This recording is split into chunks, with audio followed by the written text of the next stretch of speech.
Hi everyone, welcome back to Shani classes. First of all good evening to everyone. आ जाइए friends, time हो चुका है। कैसे हैं आप लोग? उम्मीद है बढ़िया होंगे, मस्त होंगे, स्वस्थ होंगे। आइए स्टार्ट करते हैं आज की क्लास। ये है मैथ की क्लास। ये 2016 का पेपर है। जितने भी पेपर हैं सारे फ्रेंड्स पेपर नहीं मिल पाते हैं क्योंकि काफ़ी टाइम ड्यूरेशन हो जाता है, और जो मिलती भी हैं कुछ इमेजेस वगैरह वो बहुत ही ब्लर रहती हैं, समझ में नहीं आता। तो जितना दिखता है उसके हिसाब से मतलब पेपर हम क्वेश्चंस लिख देते हैं। तो पेपर आपकी सीरीज़ में भी इतने पुराने अगर रहेंगे तो ठीक है, इसलिए कहते हैं कि हर सेमेस्टर जब भी कभी लीजिए तो अपडेटेड लीजिए। तो अगर 15 से दिया है तो बहुत अच्छी बात है, नहीं दिया तो हम करवा दे रहे हैं। जो जो प्रश्न मुझे मिल पा रहे हैं आपके मैथ के प्रश्न हैं, पेपर से संबंधित हैं। एक पेपर मैंने करवाया था 15 में भी शायद पेपर 2 बार ही हुआ है किसी कारणवश, 16 में भी 2 बार हुआ था। तो जैसे एक पेपर ये है तो एक पेपर और हुआ है, तो हम आपको वो भी करवा देंगे धीरे धीरे करके। सारे वैसे स्टार्ट कर दिया है तो कर ही देंगे, ठीक है। बहुत घबराने की कोई बात नहीं है। आइए शुरुआत करते हैं आज की इस क्लास की। ध्यान से देखिएगा, समझिएगा, लगाइएगा। कोई दिक्कत होती तो बताइएगा। पहले पेपर में एक दो कैलकुलेशन आगे पीछे हुई है, तो जोड़ घटाना का जो आप लोग कमेंट बॉक्स में कमेंट करते, तो फ्रेंड्स आगे पीछे कैलकुलेशन हुआ होगा, क्योंकि हम जब जल्दी में कार्य करते हैं आपके लिए तो फिर हम कॉपी पेस्ट का कार्य करते हैं ना, कि हमें फटाफट करना रहता है, फिर हम उसमें कैलकुलेशन नहीं करते हैं। तो इसलिए इस बात को बिल्कुल भी मतलब ध्यान रखिए कि जहाँ जोड़ घटाना माइनस प्लस कुछ भी हुआ है, वो एक नॉमिनल मिस्टेक जो होती है वो आप खुद करेक्ट कर लें। क्लियर? आगे बढ़ते हैं इसी के साथ। चलिए फिर शुरुआत करते हैं। आप जुड़े शानी के साथ लाइक शेयर सब्सक्राइब बिल्कुल भी ना भूलें। अगर पहली बार यहाँ पर अभी भी आए हुए हैं, 2-3 महीने पीछे क्लासेस छूट गई, कोई बात नहीं, प्लेलिस्ट बनी हुई देखिए, समझिए। कोई दिक्कत हो पूछिए तो आपको सोल्यूशन आपको देंगे। टेलीग्राम को ज्वाइन करिए, लिंक आपको कमेंट बॉक्स में मिलेगा। ये पीडीएफ अगर आपको चाहिए तो टेलीग्राम ज्वाइन करना होगा, नाम है शानी क्लासेस। आपको कोई प्रॉब्लम नहीं है, पीडीएफ वहीं पर आपको मिलेगा। या संबंधित जितने भी पेपर के प्रश्न हम करवाएंगे या जो क्वेश्चंस के आंसर्स करवाते हैं पढ़ाई के बाद, वो सब भी हम दे रहे हैं, तो वो सब आपको वहीं मिलेगा। तो उसके लिए आपको जाना होगा वहाँ पे, तभी आपको हर एक चीज़ मिल पाएगी। Clear friends? चले बढ़ते हैं। आइए, ये 2016 का पेपर है, डीलेट फर्स्ट सेमेस्टर का। बहुविकल्पी प्रश्न 5 आएगा, 25 नंबर का पेपर होगा। 12 पास नहीं है, 11 आएगी तो बैक, 13 आया तो आप पास हो जाएंगे। 12 भी आया तब भी वो एकदम वहाँ पे एकदम बॉर्डर पर पड़े रहेंगे, ध्यान रखिएगा। तो कोशिश करिए कि एक नंबर ज़्यादा ही ले आइए। अब चलते हैं प्रश्न की तरफ बढ़ते हैं। ओके, आके चलिए।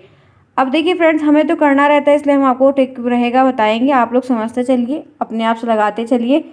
पेपर में जो आपके पास सीरीज पेपर्स दिए हैं उन सबको आप जहाँ आंसर मत देखा करिए, कवर करके लगाइए, तो आपको लगाना आसान से आ जाएगा। और प्रैक्टिस करेंगे तो बिल्कुल आएगा। मैथ प्रैक्टिस पे डिपेंड होता है। क्लियर? चलिए देखिए, जैसे यहाँ पर पूछ रहा है कि 3/2 का गुणात्मक प्रतिलोम है। ये 25 मैंने रात में क्लिक की, इसलिए थोड़ा क्लैरिटी कम होगी, पर हम ब्राइटनेस दे के कोशिश किए हैं कि आपको दिखे। 3/2 का गुणात्मक प्रतिलोम क्या होगा?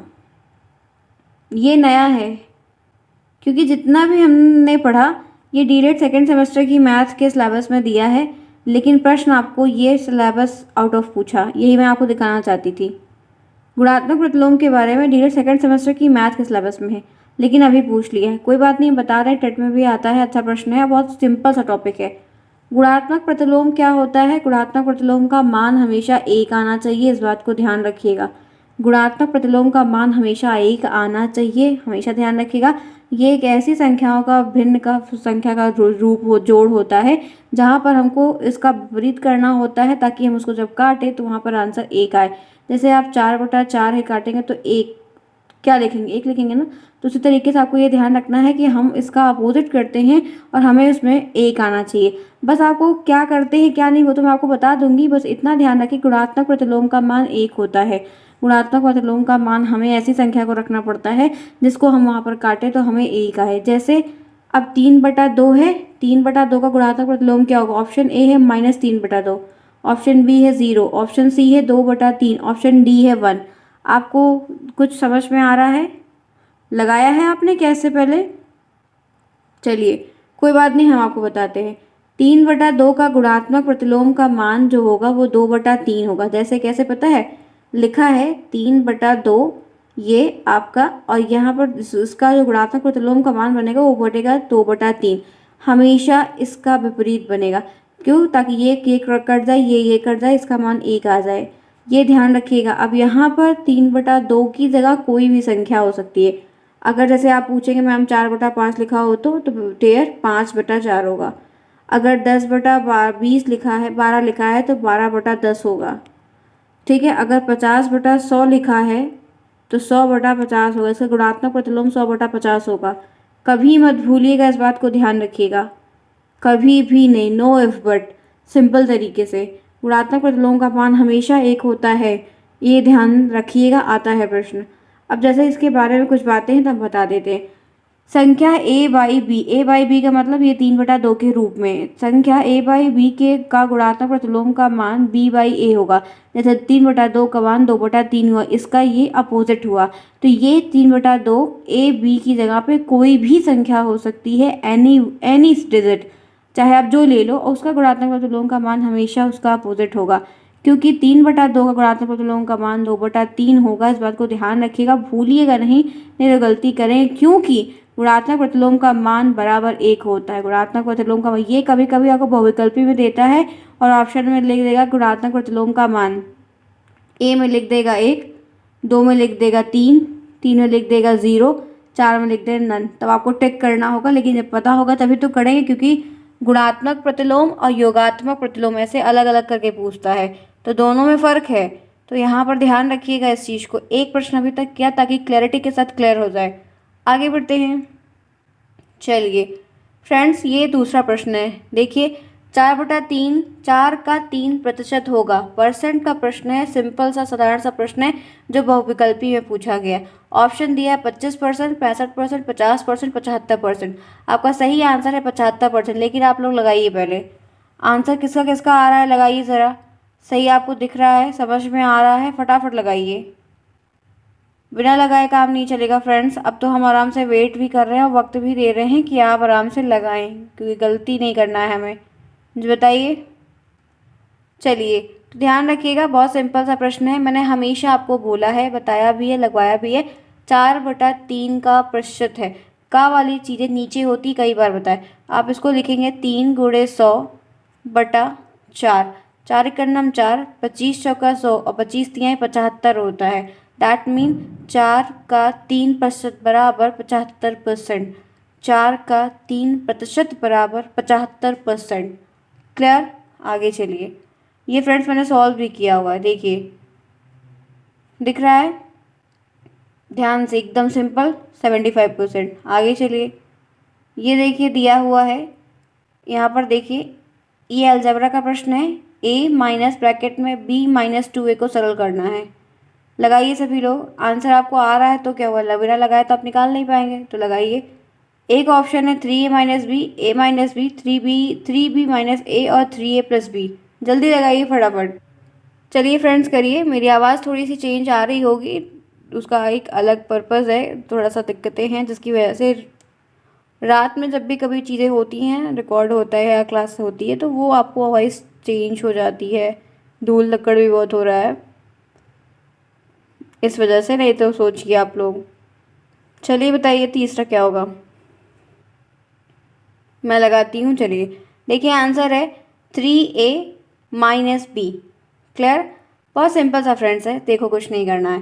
3a - b, ये जो सही है वो कैसे सही है, आपने पूरा बात ऐसे लिख दी, सिंपल ब्रैकेट ओपन किया, ये ब्रैकेट चेंज हो जाएगा, माइनस यहाँ पर माइनस है, इसके सापेक्ष चेंज होगा तो प्लस हो जाएगा।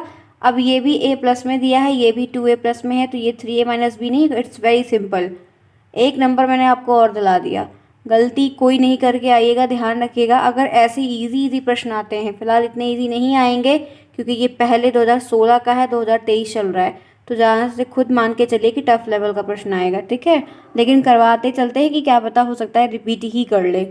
फोर्थ देखिए, इन लोगों में एक बात है, मैं सही बता रही हूँ, सारे पेपरों के प्रश्न ये रिपीट करते हैं, ठीक है। सारे पेपरों के ये प्रश्न हूबहू वही कभी कभी दे देते हैं, लेकिन मैथ का पेपर का क्वेश्चंस जो है डिजिट चेंज रहती है हमेशा से, लेकिन मैथ के पेपर का जो पैटर्न है वो पैटर्न थोड़ा बहुत ले लेते हैं, लेकिन प्रश्न नहीं लेते हैं। तो ये भी एक थोड़ी दिक्कतें बन रही हैं। आज पिछले 2 सेमेस्टर्स जो हुए, टफ बना रहे हैं पेपर मैथ का वो लोग, इस वजह से लगाएंगे अच्छे से तो कर ले जाएंगे, कोई प्रॉब्लम नहीं होगी, ठीक है। लेकिन लगाइए फ्रेंड्स। चलिए, सवाल रहेंगे सिलेबस से ही, कुछ कुछ बाहर का रहेगा, बाकी बहुत नहीं रहने वाला है। और 12 नंबर का पासिंग का है, तो ध्यान रखिए जो सब्जेक्ट जो चैप्टर इजी हो पूरे चैप्टरों में, तो उस पर खूब पकड़ बना लीजिए, बाकी से इस पे कर लेंगे। चलिए फोर्थ देखिए क्या है, दो संख्याओं का मासा, ये संख्या के नंबर पे आ गया। कह रहा है कि दो संख्याओं का मासा 35 है, कोई भी दो संख्या उसका जो मासा है वो 35 है, यानी कि HCF 35 है, और उनका जो लासा है वो 525 है, उनका LCM जो है वो 525 है। उनमें से एक संख्या 175 है, तो दूसरी संख्या क्या होगी? आपको इसका मैंने बताया था product of two number into HCF into LCM, ये बताया था ना। तो ध्यान रखिएगा कि दो संख्याओं का जब मासा आपको 35 दिया है, लासा आपको 525 दिया है, एक संख्या आपको पता है, एक संख्या आपको निकालनी है, तो इसका सूत्र है, अगर सूत्र याद है तो आप कर ले जाएंगे। ऑप्शन देखिए क्या है, किसका आंसर आया? 25%, 63%, परसेंट नहीं, 49 और 105। वो दूसरी संख्या इसमें से कौन सी है? जल्दी, आपको दिख तो रहा है, आंसर लगा लिया, लेकिन क्या 105 सबका आ रहा है? 105 दूसरी संख्या मान सबका आया। प्रश्न पे फॉर्मूला पे बेस्ड है, फॉर्मूला याद है, प्रश्न आपके हाथ में है, उत्तर कर लेंगे आप। इस तरह का प्रश्न आता है, ये वाला जो है ना, दे 2 नंबर में आने वाला प्रश्न आप 1 नंबर में देते हैं, और इस टॉपिक से प्रश्न बनते हैं, तो थोड़ा ध्यान रखिए, और बहुत आसान भी है। कई वैल्यूज़ दी है, एक हमें निकालना है। अब मैं सॉल्व कर देती हूँ, चलिए। दो संख्याओं का गुणनफल बराबर LCM इंटू HCF, लासा गुणे मासा, यही होता है सूत्र, ये है फॉर्मूला। यही फॉर्मूला अगर याद है तो इसी में वैल्यूज़ को रख दीजिए, आपका आंसर निकल आएगा। पहली संख्या गुणे दूसरी संख्या बराबर लासा इंटू मासा, पहली संख्या 175, दूसरी संख्या नहीं पता है, निकालना है। लासा बराबर 525, मासा बराबर 35, तो इसको आप करेंगे तिर्यक गुणा, यानी कि क्रॉस मल्टीप्लिकेशन। तो आप लिखेंगे दूसरी संख्या बराबर 525 गुणे 35 बटा 175। इसको मैंने काटा है, जैसे भी काटा है, ठीक है। ये आपको अब भी काटो अपने तरीके से, कि मैं भूल गई हूँ, भूली नहीं हूँ, मतलब मुझे ध्यान नहीं कि मैंने कैसे काटा है इसको। अब आप इसको सिंपल तरीके से भी काट सकते हैं, या आप कैलकुलेशन करके देख लीजिए। सिंपल सी साधारण सी बात बोल रही है फ्रेंड्स। ये यहाँ पर आप चाहिए तो गुणा करके 175 से भाग दे दीजिए, नहीं तो आप इसको काटिए, आराम से कट जाएगा। 5 से मैंने काटा है जहाँ तक है ये, ठीक है। देख लेना कैलकुलेशन। दूसरी संख्या यहाँ पर क्या है, ये फिर वही मतलब और छोटा हो गया, 21 बचा 35। कैलकुलेशन डिपेंड है, कैलकुलेशन करना सीखो फटाफट। लास्ट में बचेगा 21 गुणे 25, यानी कि 105। 105 आना चाहिए, ध्यान रखिएगा। आपको जैसे मर्जी हो आप वैसे काट लो, पूरा गुणा करके काटना चाहो तो काट लो, और वैसे काट के काटोगे कट जाएगा। ये 5 से ही मैंने काटा है, ठीक है, ध्यान रखना। ये मैंने पिछले साल पढ़ाया था, PDF सारे रखे हुए हैं, लिखी हुई नोट्स है, तो वो मैं आपको करवा रही हूँ, इसलिए ध्यान रखिए। टाइम फ्रेंड्स कम है, रीज़न मैंने आपको बता रखा है। क्लासेस दिक्कत बढ़ जाएगी, छूट जाएगा, पेपर सडनली आ जाएगा, जिसकी वजह से मैं नहीं चाहती हूँ दिक्कत बढ़े, वरना अदरवाइज फ्रेंड्स इस समय रात के 11:30 से ज़्यादा वक्त हो रहा है जब मैं ये कार्य कर रही हूँ। तो फ्रेंड्स इस बात को है, मैं समझ रही हूँ, लेकिन मेरे पास चीज़ें हैं तो मैं अरेंज कर रही हूँ। छोटी कैलकुलेशन में ध्यान रख लीजिएगा, सीधी बात आपको मैं बता रही हूँ, ठीक है। चलो, ये एक नेक्स्ट प्रश्न है। प्रश्न है दशमलव के दाएं।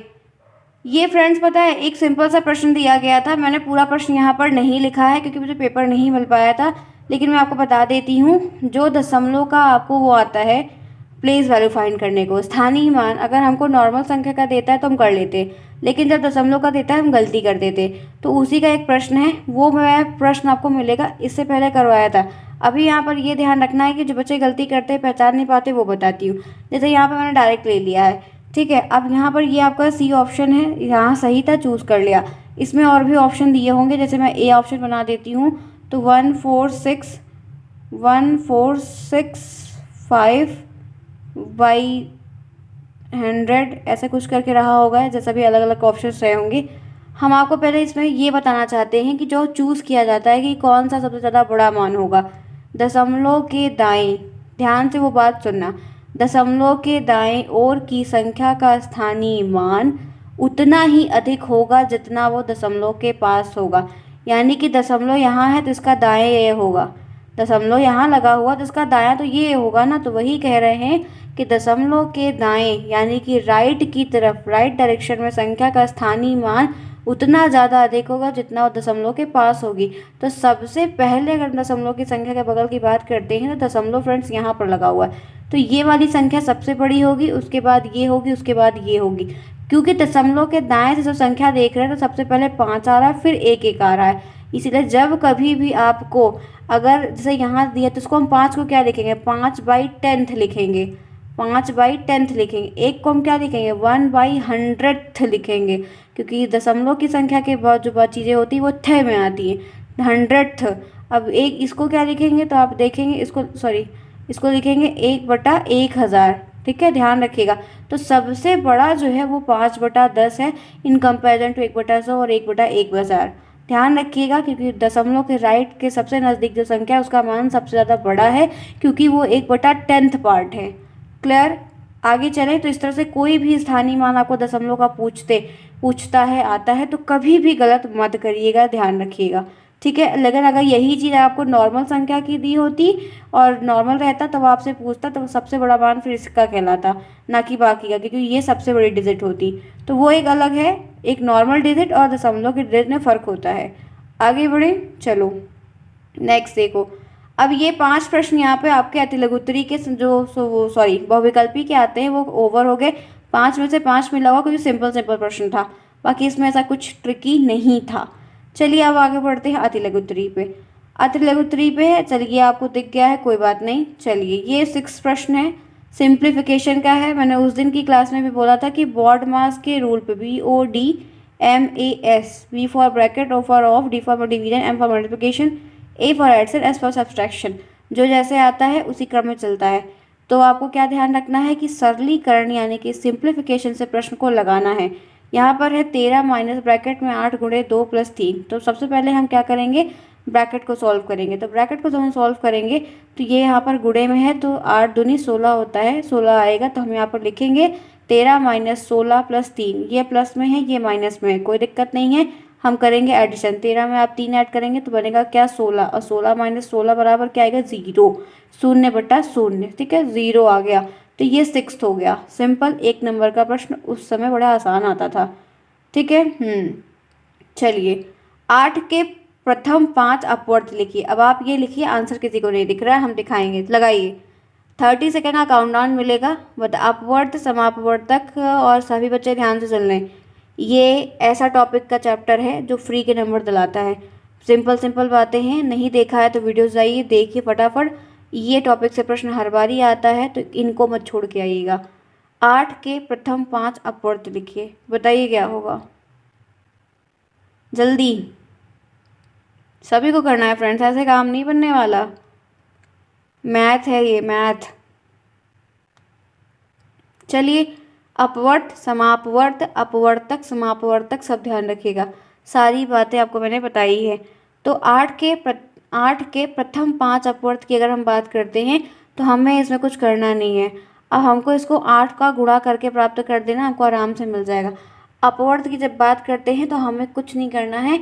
8 का 8, 8 दूनी 16, 8 त्रिक 24, 8 चौक 32, 8 पंच 40, 8 छंग 48, जितना भी पूछे सिर्फ वो टेबल पढ़ देनी। अपवर्त का मतलब होता है कि संख्या जो भी हमको दी गई है हमें उसकी टेबल पढ़ देनी है, सिंपल सी बात है। 15 का पूछे, 20 का पूछे, 25 का पूछे, 100 का पूछे, किसी का भी पूछे, कोई भी डिजिट हो, हमेशा बस उसकी टेबल को आप वहाँ पर पढ़ दो। आपको 5 पूछे तो, 6 पूछे तो, 7 पूछे तो, कितना भी अपवर्त पूछे, अपवर्थ इज इक्वल टू टेबल, अपवर्थ इज इक्वल टू टेबल, अपने दिमाग में बैठा लो, क्योंकि बच्चे अपवर्थ और अपवर्तक में कंफ्यूज हो जाते हैं। अपवर्तक में हमको उतनी संख्या जिससे वो कटता है सिर्फ उतनी तक की संख्या को फैक्टर्स बताने रहते, लेकिन अपवर्त में टेबल पढ़नी रहती है। तो अपवर्तक इज इक्वल टू फैक्टर्स है, और लेकिन अपवर्थ इज इक्वल टू टेबल, अपवर्थ इज इक्वल टू टेबल, अपवर्थ इज इक्वल टू टेबल। ये दिमाग में सेट कर लो, कभी नहीं प्रॉब्लम होगी। 8 का पूछे, 9 का पूछे, 10 का पूछे, 50 का पूछे, 100 का पूछे, किसी भी संख्या का पूछे, गुणा कर दो बस उसका, उतनी बार उसकी टेबल को पढ़ दो। क्लियर? आपको दिखा दिया। 8 देखिए, 300 का 10% कितना होगा, लगाइए, डू इट फास्ट। 350 का 10% कितना होगा, परसेंट से प्रश्न बनता है, आप आराम से लगाइए, हम तो दिखाएंगे ये आपको। चलिए फ्रेंड्स लगाइए, डू इट फास्ट। 350 का 10% कितना होगा, सभी को लगाना है, इसीलिए हमको सबको साथ में लेकर चलना है, तो इसलिए हम आराम से रहेंगे। कोई बच्चा कह रहा था कि कमेंट में किसी ने कहा था कि मैम आप मैथ लगाते थे, बड़ा कम समय देती सॉल्व करने के लिए। चलिए बताइए, 8 के प्रथम 5 अपवर्थ, अच्छा नहीं वो तो हो गया। 350 का 10% कितना होगा, लगा लेंगे, आई होप। चलिए आसान है फ्रेंड्स, कुछ नहीं है, बहुत सिंपल है, सिंपल तरीके से है, कुछ नहीं करना। 350 गुणे 10/100 सॉल्व कर दोगे तो 0 से 0 हो जाएगा कट, बचेगा सिर्फ 35। ये मैंने आपको बहुत तरीके से उस समय भी सॉल्व करना बताया था, हमें कोई प्रॉब्लम होने वाली नहीं है अगर हम इसको प्रॉपर तरीके से समझ के लगाएंगे तो। प्रतिशत का सवाल है, सिंपल सिंपल ऐसे प्रश्न आपको पूछ लिए जाते हैं। आगे बढ़ते हैं, इसी के साथ चलते हैं नेक्स्ट पे। ये लगाइए, ये वाला दिया है 3a माइनस 2b का whole square minus 5b ABC plus 3b का स्क्वायर। होल स्क्वायर नहीं है, 2ab स्क्वायर है। चलो सॉल्व करूँ, अलजेब्रा का प्रश्न है ये। लगाइए फ्रेंड्स, 3ab माइनस 2ab का square minus 5abc plus 3ab square. चलिए, जिन्होंने क्लास को अभी तक नहीं लाइक किया है फटाफट लाइक कर दे फ्रेंड्स। अब इतनी मेहनत हो रही है कि लाइक तो बनता है। चलो फटाफट वो भी कर लो, सवाल भी लगा लो। हम तो आपको बताएंगे लेकिन सभी को आ जाना चाहिए, क्योंकि सबको लेकर चलना है, पेपर सभी देंगे, सबको पास करना है। लगाइए, चलते हैं, आगे बढ़ते हैं। फिर लगा लिया होगा, उम्मीद तो यही आप लोगों को। आइए, सिंपल है फ्रेंड्स, कुछ नहीं करना है, जो कटे काट दो, ना कटे छोड़ दो। 3ab माइनस 2ab का square minus 5abc plus 3ab का स्क्वायर। क्लियर? कुछ मिल रहा है? यहाँ पर ab है लेकिन ये स्क्वायर दे दिया, यहाँ पर ab है, स्क्वायर दे दिया। ठीक है, abc है। अब क्या करेंगे, सिंपल शब्दों में एकदम आसान से, ये प्लस में नहीं है, माइनस में है, ये प्लस में है। 3 में से 2 जाएगा, 1 बचेगा, यानी कि ab का स्क्वायर आ गया।